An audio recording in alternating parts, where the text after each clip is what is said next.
Imagina por un instante el corazón palpitante de Roma en su apogeo. Mármol blanco que refleja la luz del sol de la tarde, columnas que se alzan como vigilantes silenciosos, y entre los patios y salones, un olor intenso a perfumes exóticos mezclado con sudor y aceite de los cuerpos jóvenes que servían al imperio y a su emperador. Ahora piensa en la imagen que rara vez se menciona en los libros de historia. Pasillos oscuros donde la lujuria y el poder se entrelazan como si fueran la misma cosa. Aquí, en el Palacio Imperial, existía una red de prostitución institucionalizada, cuidadosamente orquestada por la élite romana, destinada a satisfacer los deseos más íntimos y corruptos de quienes sostenían la ley y la guerra. Esta no era una red clandestina, era un engranaje del poder, y al centro de ella, jóvenes esclavos y esclavas, reclutados, entrenados y vendidos con la misma meticulosidad que un legionario, era preparado para la batalla. Se dice que Claudio tenía preferencia por mujeres jóvenes y, según Suetonio, incluso organizaba festejos, donde los más poderosos de Roma podían elegir a su compañera para la noche, como si fueran fichas de un juego perverso de estrategia política. Nerón, por su parte, llevó la práctica a un nivel casi ritual. La combinación de sexo, política y miedo se volvía indistinguible. Cada encuentro podía ser un paso hacia el favor imperial o hacia la ruina total. La violencia no era solo física, era psicológica, sistemática. La humillación era parte del contrato invisible de la supervivencia. En los corredores del palacio, el sonido de las cadenas y los susurros temblorosos eran acompañamiento constante del poder en su forma más cruda. Visualiza esto: una joven elegida para complacer al emperador, su piel perfumada, intentando ocultar el miedo que se le pegaba como una segunda piel, el mármol frío bajo sus pies descalzos, los sirvientes observando en silencio, y la sensación de que cada gesto podía determinar no solo su noche, sino su destino. Mientras tanto, detrás de puertas cerradas, los senadores y altos funcionarios conversaban sobre leyes, guerras y conquistas, ajenos o cómplices, sin que la frontera entre el poder político y el placer sexual fuera siquiera distinguible. La historia que voy a relatar no es un cuento de moralidades simples. Es la historia de cómo el sexo se convirtió en moneda de poder, de cómo los cuerpos jóvenes eran tratados como recursos estratégicos, y de cómo la corrupción íntima podía decidir el destino de imperios enteros. Es una lección brutal, pero instructiva. El poder absoluto encuentra formas absolutas de corromper, y la carne humana, por más joven e inocente que sea, puede ser el precio más caro que un hombre pueda pagar. Si quieres entender el verdadero corazón oscuro de Roma y cómo la política y el deseo se entrelazaban hasta volverse inseparables, acompáñame. Suscríbete y sigue este viaje, porque lo que verás a continuación te llevará a los pasillos más secretos del poder, donde la historia se escribió con cuerpos, secretos y ambición. Adentrémonos en los corredores del Palacio Imperial. No pienses que la red de prostitución era algo desorganizado o improvisado. Todo estaba meticulosamente planeado, como una legión perfectamente alineada. Según fuentes como Suetonio y Tácito, el emperador mismo tenía el control indirecto de quién entraba y quién salía de esta maquinaria de deseo. Jóvenes reclutados de provincias lejanas, a menudo hijos de familias empobrecidas o simplemente comprados en mercados de esclavos, eran entrenados para obedecer órdenes sin cuestionarlas, perfeccionando no solo su apariencia y habilidades sociales, sino también su capacidad para anticipar los caprichos de los hombres más poderosos de Roma. Imagina los pasillos, antorchas encendidas que proyectan sombras danzantes sobre las paredes de mármol, mientras el olor a aceites, perfumes y carne sudada llena el aire. Los jóvenes eran llevados a salones privados, donde la instrucción incluía dominar el arte de la conversación, la danza y, sí, la seducción sexual.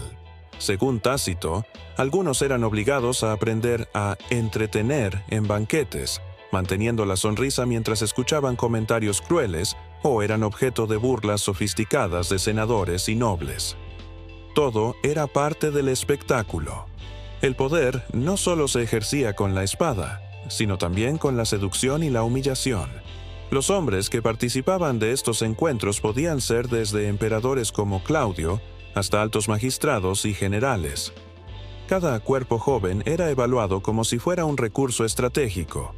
Belleza, sumisión, habilidades y lealtad se convertían en criterios de selección. La humillación era, en muchos casos, tan política como sexual. Un joven podía ser obligado a servir a un enemigo político para demostrar poder, o para castigar una familia que había caído en desgracia. Nerón, por ejemplo, según Suetonio, no dudaba en organizar competencias en las que jóvenes competían por su favor, un juego sádico que combinaba el deseo con el terror, donde la pérdida podía significar la muerte o el destierro. Ahora, imagina los sonidos, susurros nerviosos, risas contenidas, cadenas que se arrastran y pasos cautelosos sobre el mármol frío. Cada interacción estaba impregnada de tensión.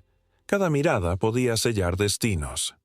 La política y el placer no eran caminos paralelos, se entrelazaban hasta volverse inseparables, convirtiendo a los cuerpos en herramientas de negociación, de influencia y muchas veces de venganza. La red, además, contaba con intermediarios, libertos y sirvientes de confianza del emperador que organizaban los encuentros y mantenían el stock de jóvenes disponibles. Algunos jóvenes eran promovidos, otros castigados, y en ocasiones, los menos afortunados desaparecían sin dejar rastro, devorados por la voracidad de un sistema que no perdonaba la debilidad. La vida dentro de la red era un ejercicio constante de supervivencia. Obedecer, complacer y anticipar los deseos de los poderosos eran habilidades tan esenciales como respirar. En este punto no estamos hablando de rumores o fantasías. Documentos de la época y escritos de historiadores romanos registran nombres, fechas y eventos. La realidad era más brutal que cualquier ficción. El sexo, el poder y la corrupción no eran separados, sino una tríada inseparable que mantenía la maquinaria del imperio funcionando. El precio de la lealtad podía ser la juventud, la dignidad o la vida misma. Dentro de esta red, el placer y la violencia coexistían como dos caras de la misma moneda. Los jóvenes que servían en los palacios no eran tratados como personas, sino como instrumentos de entretenimiento y control. Los historiadores romanos, como Suetonio, no ocultan los métodos que se utilizaban para mantener la disciplina y garantizar que la sumisión fuera absoluta. No hablamos solo de órdenes. Hablamos de castigos diseñados para dejar cicatrices permanentes en la mente, no solo en el cuerpo. Un joven desobediente podía ser sometido a privaciones prolongadas de alimento, esposado en cámaras oscuras donde el frío y la humedad se filtraban hasta los huesos, escuchando los ecos de risas crueles y los pasos de los guardias que disfrutaban del terror que generaban. Otros eran humillados públicamente en los salones del palacio, despojados de su ropa, obligados a actuar como bufones sexuales mientras nobles y senadores miraban y evaluaban. La ironía era cruel. El mismo joven que había sido preparado para complacer al poder ahora era exhibido como objeto de burla, un recordatorio de que la obediencia era la única vía hacia la supervivencia. Nerón, según Tácito, incluso organizaba competencias donde los jóvenes eran obligados a seducir y entretener, con el emperador observando los gestos y movimientos de cada uno, decidiendo en silencio quién merecía favor y quién debía caer en desgracia. La humillación, lejos de ser accidental, estaba cuidadosamente calculada. Cada acto de castigo o degradación servía para reforzar la autoridad, mostrar el control absoluto del emperador y, al mismo tiempo, mantener a los jóvenes dependientes, aterrorizados y obedientes.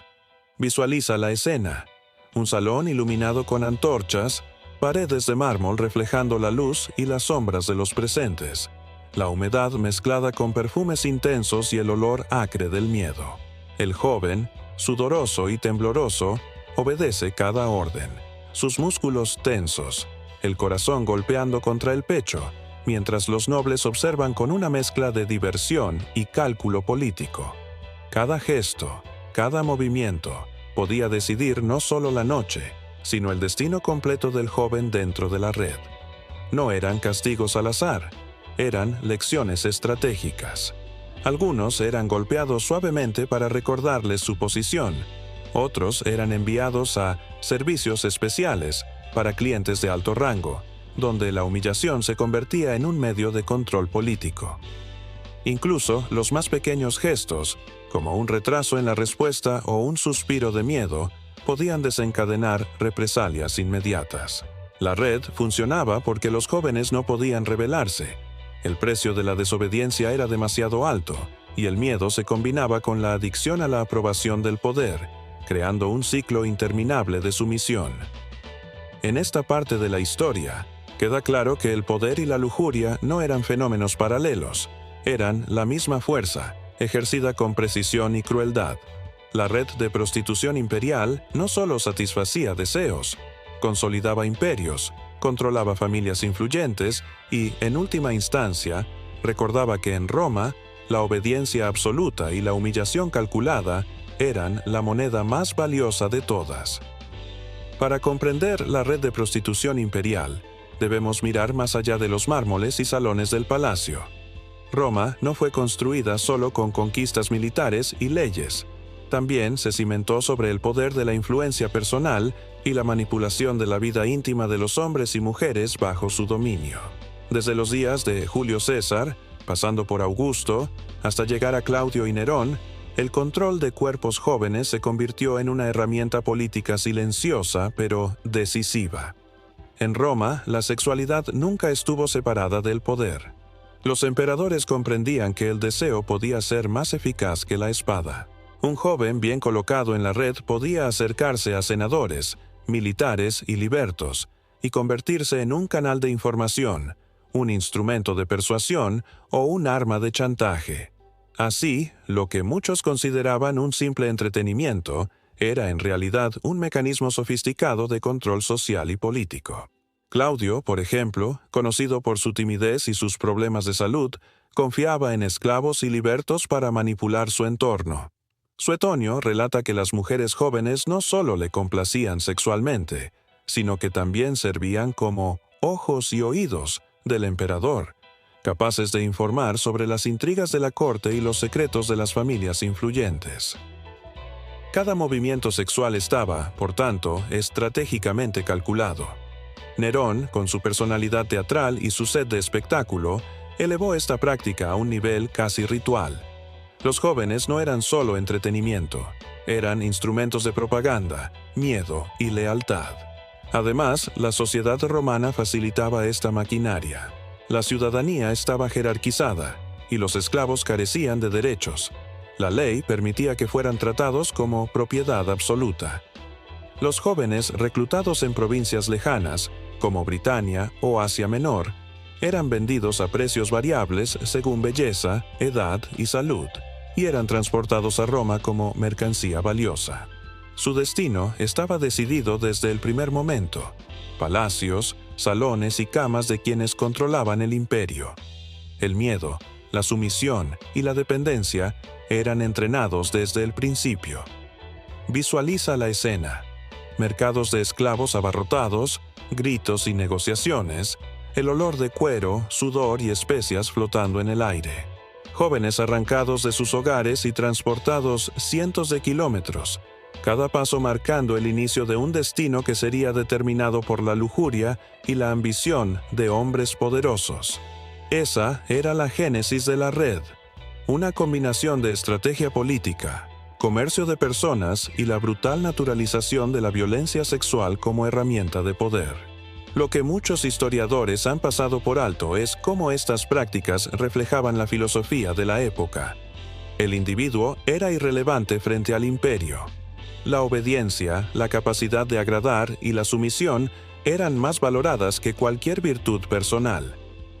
La red de prostitución imperial no surgió de un deseo decadente aislado, sino de un sistema entero que consideraba los cuerpos como recursos estratégicos.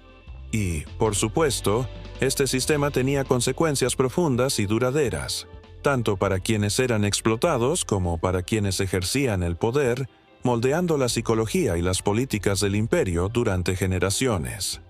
Para comprender la eficacia de la red de prostitución imperial, debemos adentrarnos en los métodos que aseguraban la lealtad y la sumisión de quienes eran atrapados en ella. Los jóvenes, casi siempre provenientes de provincias lejanas y humildes, eran seleccionados con criterios meticulosos: belleza física, salud robusta, adaptabilidad y, sorprendentemente, una predisposición a la obediencia. Tal como relatan Suetonio y Dion Casio, estos rasgos no eran un simple capricho. Eran los ingredientes de un producto que debía soportar la presión del poder absoluto sin romperse.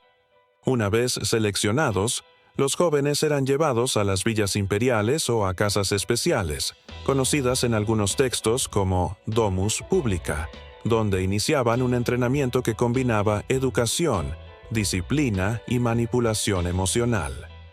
Aprendían a hablar con diplomacia, a mostrar interés selectivo y a manejar la sensualidad como si fuera un instrumento político. Se les enseñaba a sonreír mientras escuchaban insultos velados, a ocultar miedo y ansiedad, y a anticipar los deseos de los hombres poderosos incluso antes de que fueran expresados. La sumisión se convertía en un arte refinado.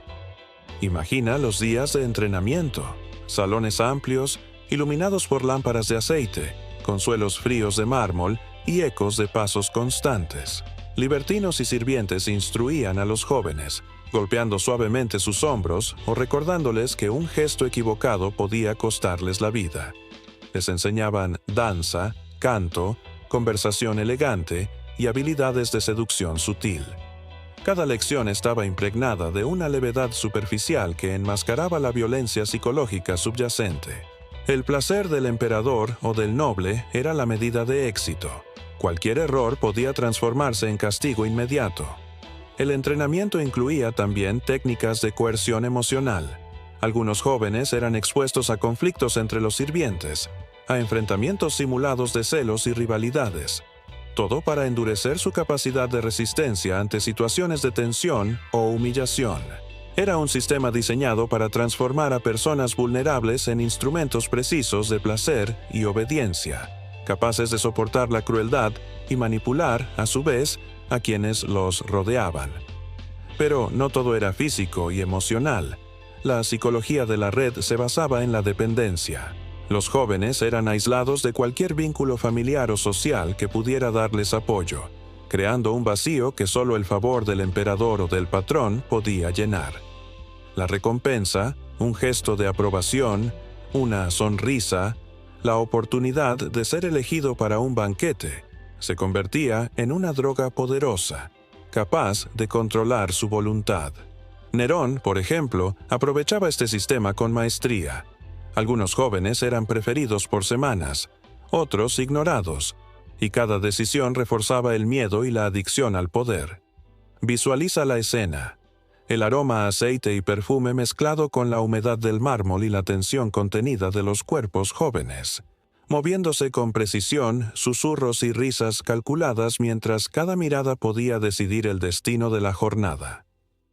La red no solo formaba cuerpos, formaba psicologías, enseñando que sobrevivir en Roma dependía más de la obediencia y la seducción que de la fuerza física. En esta etapa, queda claro que la red de prostitución imperial no era solo explotación, era un laboratorio de poder, un sistema de control tan meticuloso que la línea entre víctima y cómplice se volvía casi indistinguible. La obediencia era la moneda más valiosa y la sumisión, una lección de vida grabada a fuego en cada joven que cruzaba las puertas del palacio. Los jóvenes entrenados en la red no existían en un vacío. Su destino se desplegaba en eventos cuidadosamente orquestados, donde la política y la lujuria se encontraban en un teatro de control absoluto.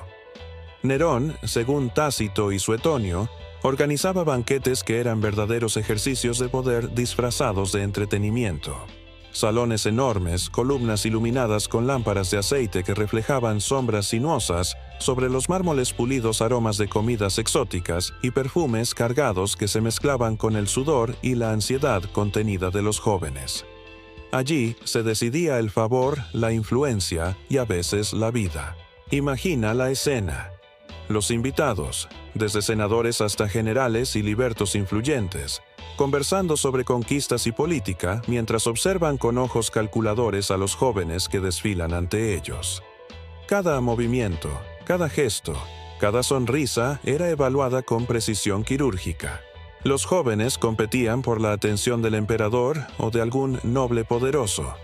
Un baile, una mirada, una palabra susurrada podían cambiar su destino, y en cada competencia, la humillación estaba tan presente como el aplauso.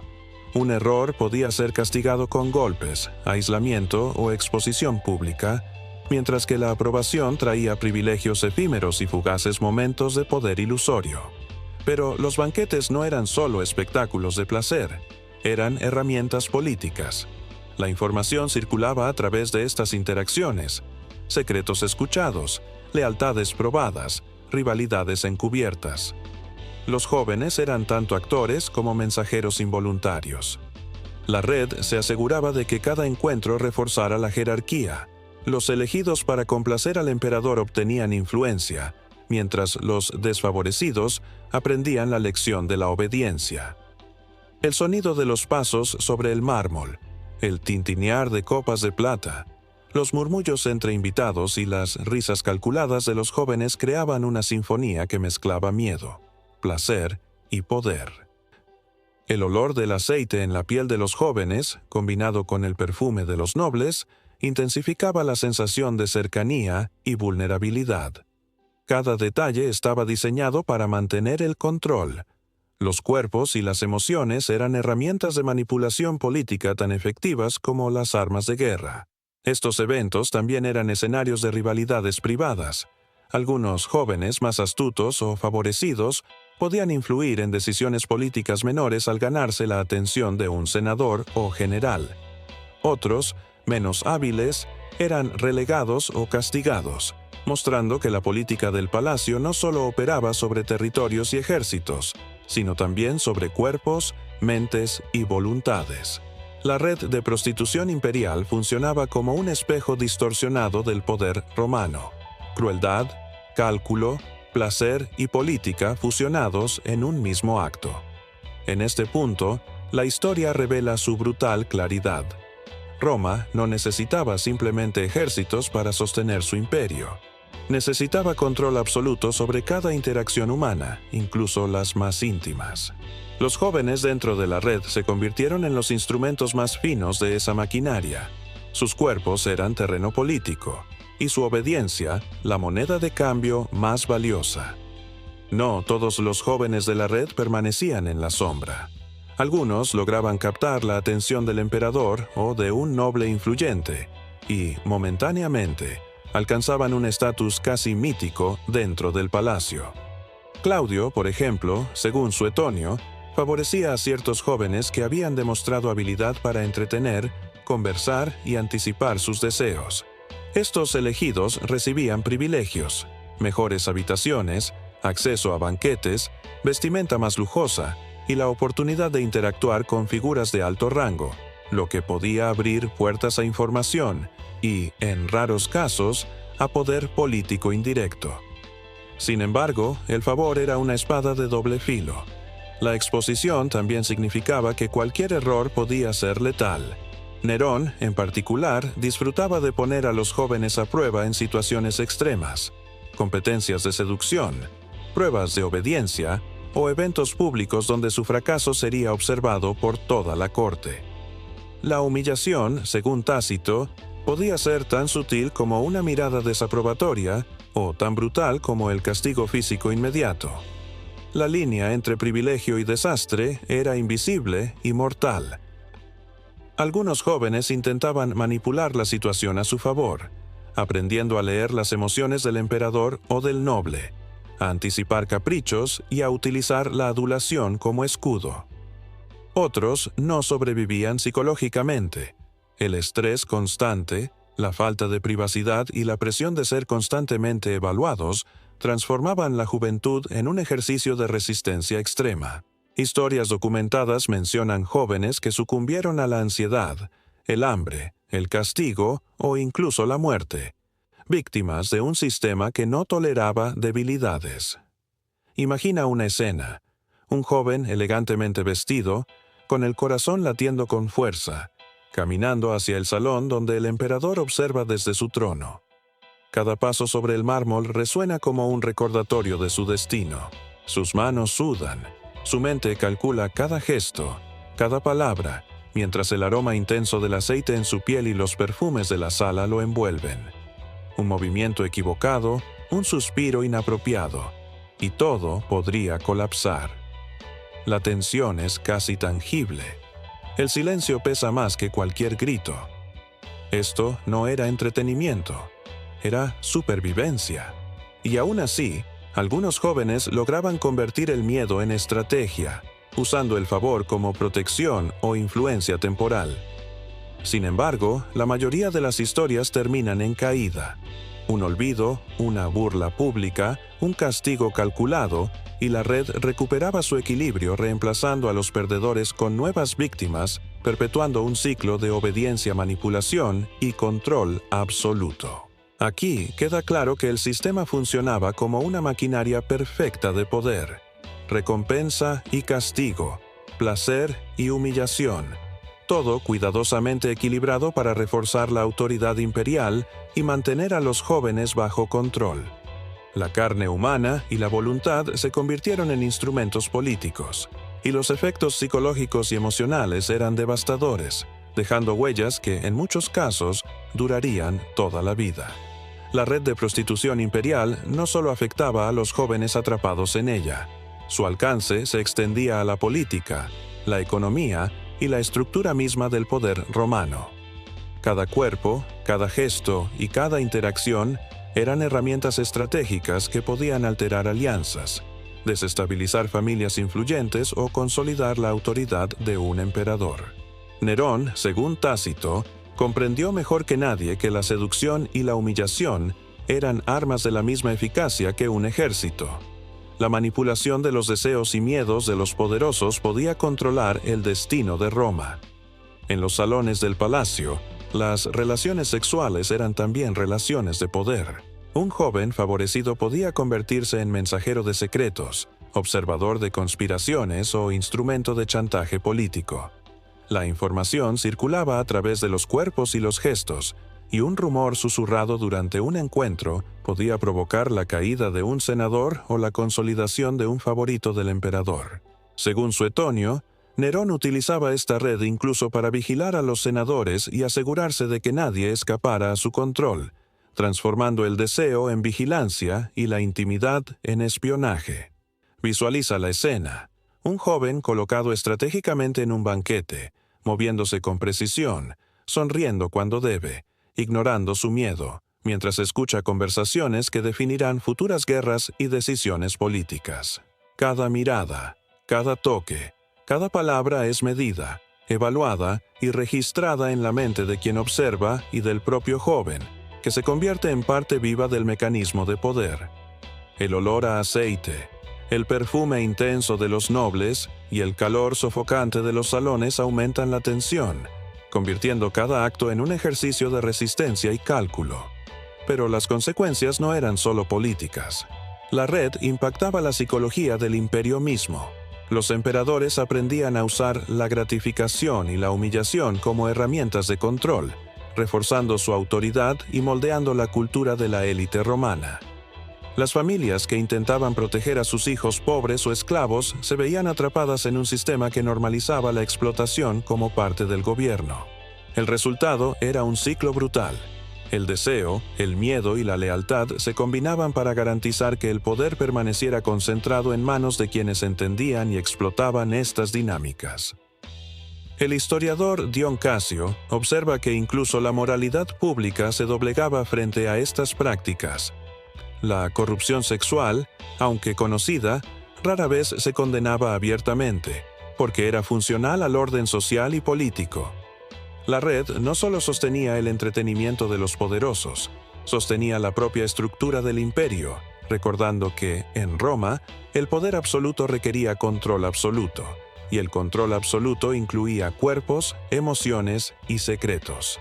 En este punto, la historia nos muestra que la red de prostitución imperial no era un lujo decadente ni un entretenimiento aislado.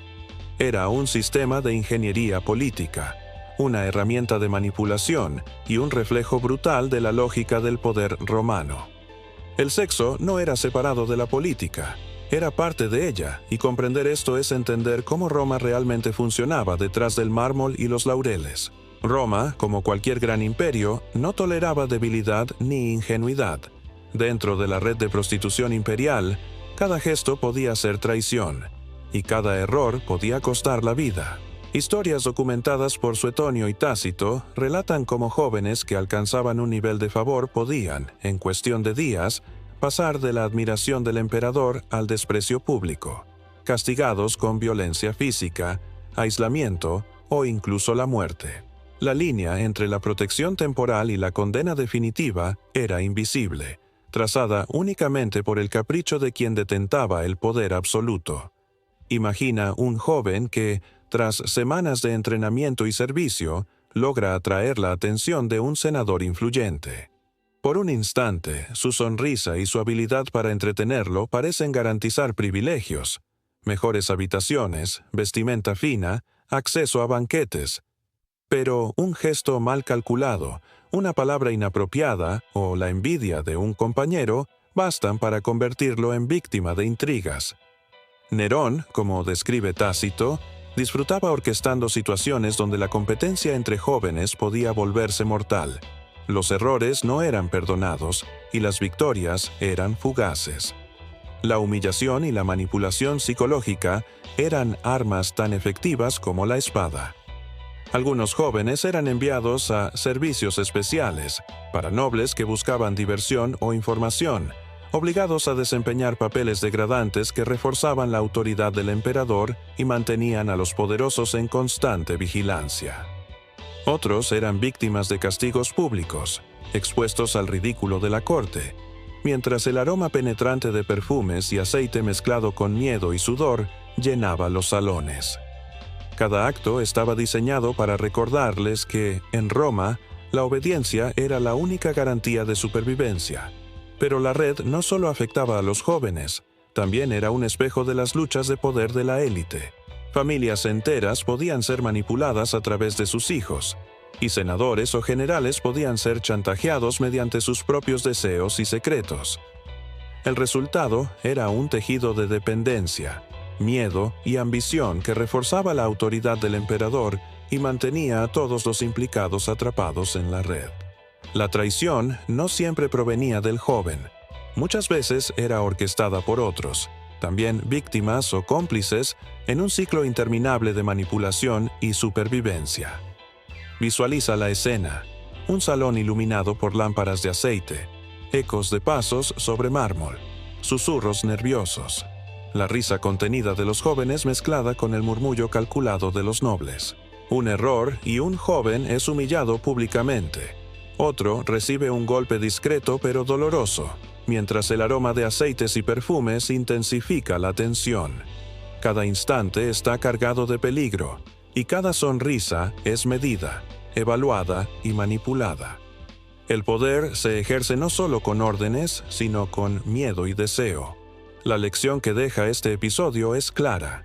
En Roma, la juventud, la belleza y la obediencia podían ser armas, pero también trampas mortales.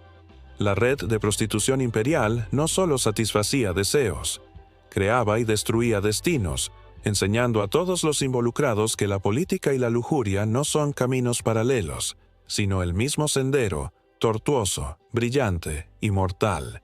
El verdadero legado de la red de prostitución imperial no se encontraba únicamente en los salones del palacio, ni en las historias de humillación y favor fugaz. Su influencia se filtraba silenciosa y poderosa en la política, en la cultura del poder y en la mente de quienes habían sobrevivido a ella. Los jóvenes que lograban atravesar la red sin perder la vida no emergían intactos. Las cicatrices psicológicas eran profundas, moldeando su visión del mundo, del poder y de sí mismos. la dependencia a la aprobación, el miedo constante y la necesidad de manipular o agradar se convertían en hábitos permanentes. Historiadores como Suetonio documentan casos de libertos y jóvenes que, tras años de servicio, lograban cierta influencia sobre decisiones políticas, actuando como intermediarios entre el emperador y la corte. Sin embargo, la mayoría arrastraba secuelas: ansiedad, desconfianza crónica, traumas que transformaban la obediencia en mecanismo de supervivencia, la seducción en estrategia y la sumisión en forma de poder indirecto. La red enseñaba, de manera brutal y efectiva, que la supervivencia dependía del control absoluto de la imagen y de la voluntad ajena. En términos políticos, la red reforzaba el poder imperial. Los emperadores no solo consolidaban su autoridad mediante ejércitos o leyes, sino también mediante la manipulación de cuerpos y deseos. La corte se convertía en un escenario donde cada sonrisa, cada gesto y cada secreto podían decidir alianzas, derrotas o ascensos. La sexualidad, la humillación y la obediencia eran herramientas de ingeniería social. Un joven podía ser tanto peón como arma, reflejando la capacidad del emperador para moldear la realidad según su capricho. Visualiza los efectos.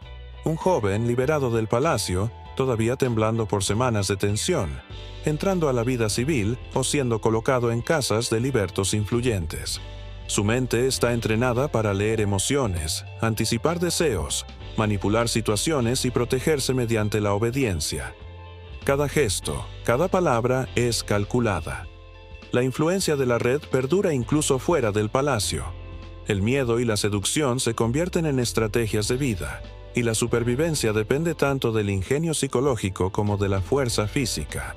Además, la normalización de la explotación sexual entre la élite tenía consecuencias culturales profundas. La sexualidad se utilizaba como moneda de poder, y la humillación y la seducción se mezclaban con la política hasta volverse indistinguibles. Las intrigas, la corrupción y los secretos que circulaban a través de la red configuraban un sistema donde nadie podía confiar completamente, y donde la apariencia de control y favor era tan importante como el control real de los recursos y ejércitos. En suma, la red de prostitución imperial no solo reflejaba la brutalidad de Roma, la moldeaba. Era un espejo de su cultura de poder, un laboratorio de psicologías complejas y un recordatorio de que, en el corazón del imperio, la carne humana, la mente y la voluntad eran las piezas más valiosas de todas. El precio de la obediencia, el favor o la simple supervivencia podía ser la juventud, la inocencia o la cordura misma. El verdadero legado de la red de prostitución imperial no se encontraba únicamente en los salones del palacio, ni en las historias de humillación y favor fugaz. Su influencia se filtraba silenciosa y poderosa en la política, en la cultura del poder y en la mente de quienes habían sobrevivido a ella. Los jóvenes que lograban atravesar la red sin perder la vida no emergían intactos. Las cicatrices psicológicas eran profundas, moldeando su visión del mundo, del poder y de sí mismos. La dependencia a la aprobación, el miedo constante y la necesidad de manipular o agradar se convertían en hábitos permanentes. Historiadores como Suetonio documentan casos de libertos y jóvenes que, tras años de servicio, lograban cierta influencia sobre decisiones políticas, actuando como intermediarios entre el emperador y la corte. Sin embargo, la mayoría arrastraba secuelas: ansiedad, desconfianza crónica, traumas que transformaban la obediencia en mecanismo de supervivencia, la seducción en estrategia y la sumisión en forma de poder indirecto. La red enseñaba, de manera brutal y efectiva, que la supervivencia dependía del control absoluto de la imagen y de la voluntad ajena. En términos políticos, la red reforzaba el poder imperial. Los emperadores no solo consolidaban su autoridad mediante ejércitos o leyes, sino también mediante la manipulación de cuerpos y deseos.